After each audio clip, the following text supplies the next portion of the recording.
All right. So tonight's meditation is my favorite type of meditation class. It's the question and answer. And I love this class because first it helps me kind of keep in touch with what everybody else is thinking and what they're dealing with. And it also allows me to not have to think about what I'm talking about tonight until it happens. So your questions can be anything that has something to do with what we would be dealing with in life outside of just purely the physical nature of our practice. So it could be about specifically how to meditate or a problem that you deal with meditation. It could be any problem that you have with people or the world or life. It could be something great that's going on with the rest of your life, but some kind of question that is going to give me an option at least to get deep with something. So don't ask me about how to pivot on a front kick. And you guys that are watching out there, you can type your questions in, and Ms. Julie's going to watch for them and tell me when she gets one. First question, go. This comes from real life, current events. Current events, topical. In my life, how do you help someone else dissipate their anger when it's not directed toward me, but it's directed toward something in someone else, and they don't want to confront the source? And you know that in their mind you're creating more anger yourself, and if you try to stress the positive, it just gets them more angry. Got it. So, and then my next disclaimer that I forgot was try to keep your questions concise, but this is a good one. So, how do you help somebody else dissipate their anger, their negative emotions? How do you help somebody deal with that? And you're saying that it's not directed towards you, it's probably directed at something else.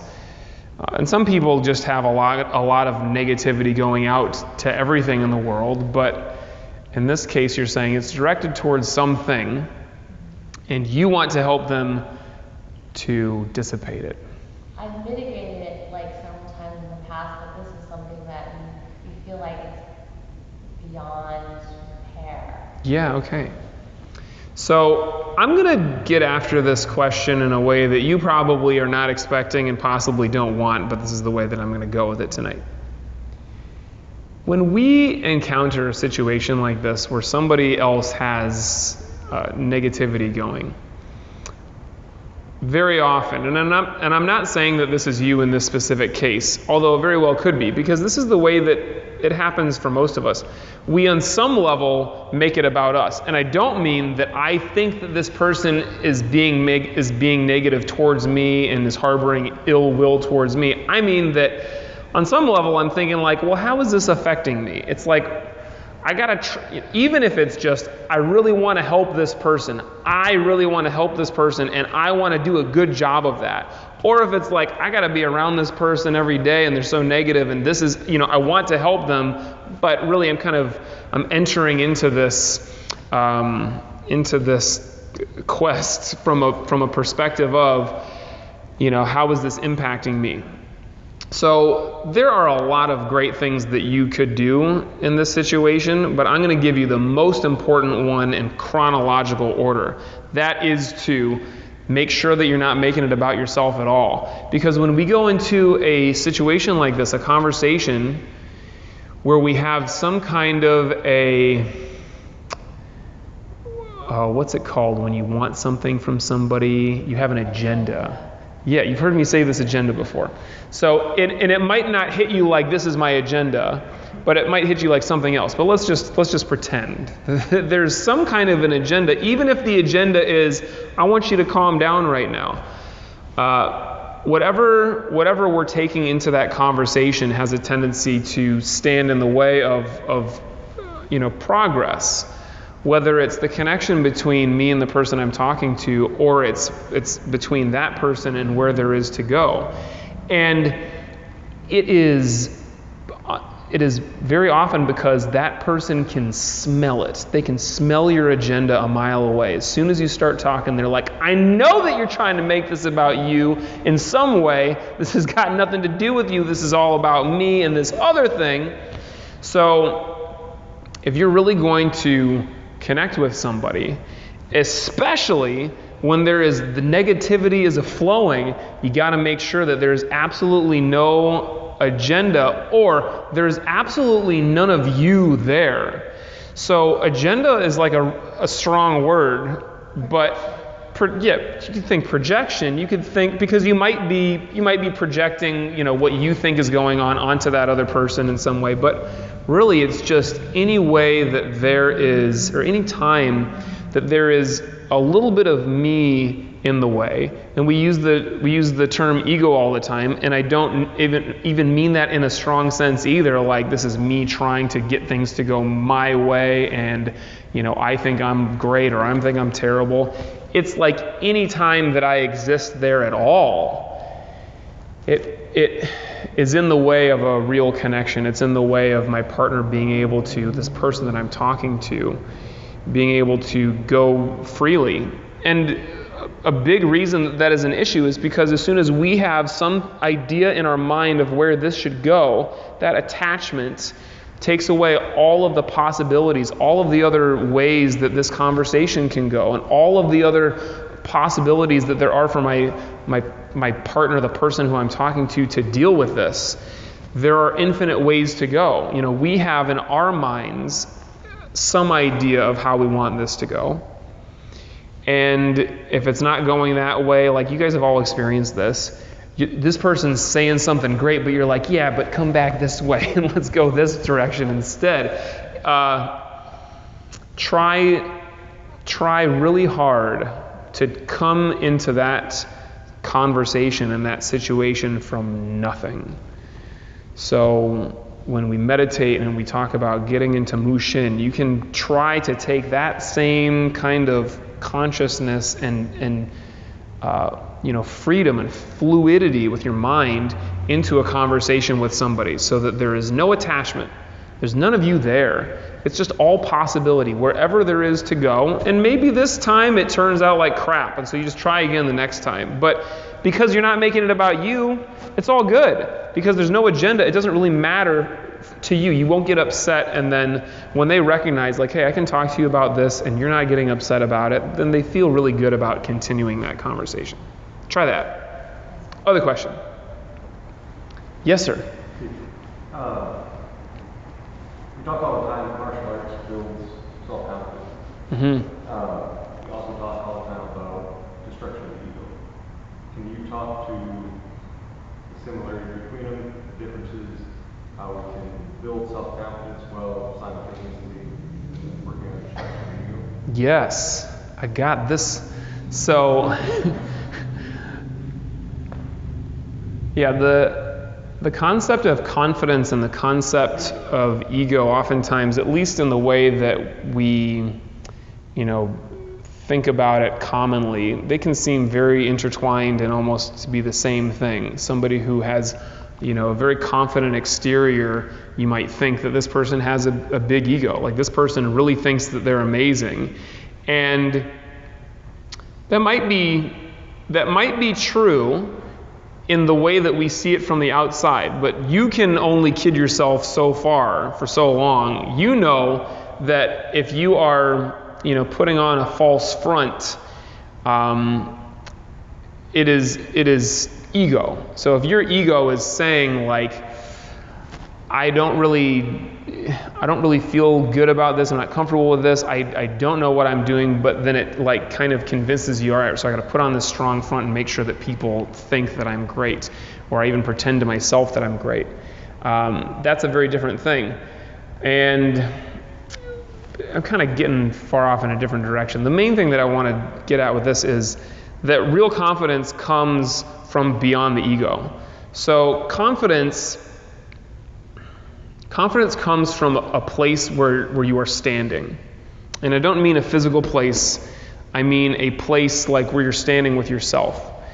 And if you are standing in a place of, thinking about me as an individual, as a separate entity, and you're comparing and contrasting. This is what we do for most of our days, for most of our lives, as we live in this place of comparison. And so we get confidence what we usually think of confidence, this very shallow grade confidence, from comparing ourselves to other people. And we think like, well, at least I'm not in this situation. Well, at least I've got myself together enough to be able to do this. And you might feel really good about yourself comparing yourself to other people. But that can only go so far, because at the end of the day, every possible metrics that you could look at, there's somebody who's better than you. There's somebody who's got more money. There's somebody who's got, a better relationship. There's somebody who looks better. There's somebody who smells better. There's somebody who talks better. Whatever it is that you can think of, there is no end to that. So that's the realm that the ego loves to live in, is how can I get better? How can I get a little bit better at this? How can I get a little bit better at this? How can I compare myself and be better than that person in this way, and this way, and this way? And it's endless, and it's fruitless ultimately. So destruction of the ego means that without me comparing myself to anybody or anything, I know that truly on a deep level, I am perfect. I am exactly the way that I am supposed to be. And it's not the small I that recognizes that, it's the big I. It's, your ego can't really recognize this. It's when you let the ego go. It's when you destroy the ego, or you let it, disappear and fall away from you, that part of you that you're connecting to, that part of you is perfect. And it knows that it's perfect. It doesn't think that it's more perfect than anything else or anyone else. It knows that it's exactly the same as everything and everyone, because it doesn't see the separation. So I like talking about the ego is like that thin layer that surrounds the sausage, and it is very fragile and basically nothing, but it thinks that it is very solid, and it is like totally all about keeping itself separate. Like if there is even just the tiniest little pinprick in that casing in the sausage, the whole thing falls apart really fast.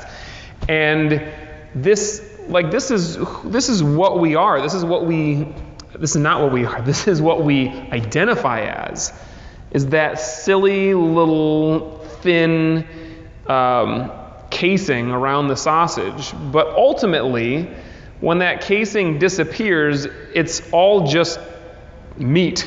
We're all just meat, If you take a package of sausages or a package of hot dogs and you just step on it and you look at what's left, it's all just the same thing. And the same thing would happen to us. If somebody came and stepped on us, we'd all just be made out of the same stuff. And I mean that physically, and I mean that spiritually, and, on the deepest possible level. So that little casing around the sausage can never be truly confident, because it always thinks of itself as being separate, and it's always comparing itself to the other sausage casings out there. But what's inside is the same stuff. It cannot conceive of itself. We kind of go back to, I'm really going far with this sausage analogy. We go back to when the sausage was first ground up and all just in one ball. Like that's what you get back to, is this oneness, this feeling of complete connection with everything and everyone. And it's that freedom of the ego.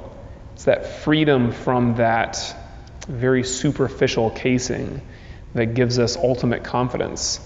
So that's a nice concept. How to get there is the tricky part.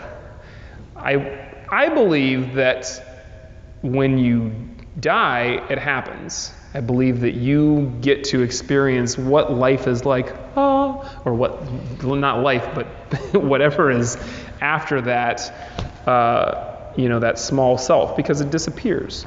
And I believe that it is possible to get there within a lifetime, with enough meditation and with enough enough times that you hear something like this sausage analogy that finally clicks for you, and then every time that ego starts to crop up, you go, ha, I know that. I don't need to identify with that right now. I can identify with, what is deeper and what is real about me. And from that place, there is nothing that you cannot do. Everything is effortless, and you are completely powerful. Good luck. Other question? Nobody has a question out there in the internet world? Go, ma'am. This is a little bit about the question that came from class today. Mm-hmm. But I identified with it. And I sent a question very similar to that to one of you guys do yesterday. Very frustrating practice. And my question is, when you have a frustrating practice, how do you put that out of your mind? It doesn't trip you going into the next one. Yes, that is a great question because we all deal with it. So frustration in practice. How do you deal with frustration in practice? And I'm going to take a very small leap and connect this to how do you deal with frustration anywhere in life. Now, if you can do it in the dojo, on some level, it is very easy in the dojo because we kind of put our best foot forward and we are in a place where we know whatever happens, all these people have my back. They all want me to succeed. Nobody is there being your partner thinking, I want Tanya to suck right now so I can feel good about myself. I mean, maybe on some level they are, but not usually. They want you to get better, right? And so in some way, it can be easier to deal with frustration in the dojo, especially because I'm constantly reminding you of what to do when you get to that situation, which is to let it go. And the reality of it is you will never have practice, even after 20 years for me or for 40, 50 years for Sifu Brown and the people who've practiced even longer than him. Nobody practices and is actually, attempting to get better without frustration, because that is the nature of practice and frustration, is that we run up against these walls and we get frustrated and we either give up or we continue going. And this happens on a big level, but it also happens on a moment by moment level. And this is really what we try to work on in class every single day. The most often what we're doing is running up against something, and it's a simple mistake. So you were in class this morning and I was counting, and the class was, if you jump the count, you do 10 push-ups.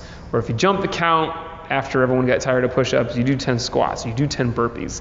And I got everybody a couple of times, and I got some people many times. They did so many rounds of strengthening, and that's just one of many examples of how practice can be frustrating, because you make a mistake.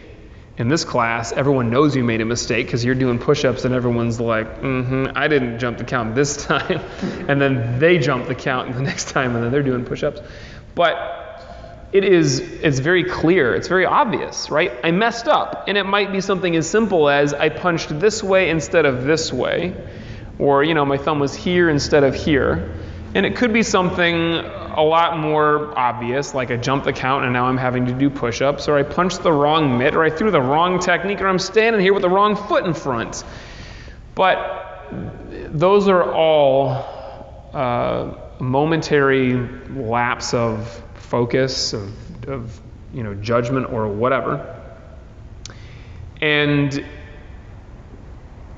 the moment is where you want it to stay. In that other moment, which is gone already. But we don't let that happen because we love to be attached to things, especially the negative things in our lives, because this is how we've evolved. It's like to stay alive out there in the wild, we had to make sure that we really paid attention to all of the scary threats around us. And it was much more important to recognize this lion that was about to eat us than it was to recognize this nice strawberry here. And you have to be able to recognize the threat, and when it's gone, let it go. Because as you're eating the strawberry, if you're thinking about oh my God, and this is basically, it's a tiger instead of a lion in this parable that the Buddha told. But somebody's being chased by lions, and they get to a cliff, and they fall down the cliff, and they're holding on to a vine, and it's like, up here is the tiger licking its chops, about to eat you if you climb up, and down here I'm about to fall to my death, and right over here is, I believe it's a strawberry. And you taste the strawberry, and it's so sweet. It's sweet because you're about to die, and it's the last thing that you're going to do. But it's also sweet because you're not thinking about the fact in that moment that there's the lion or there's the cliff, the rocks below. You're thinking about the strawberry.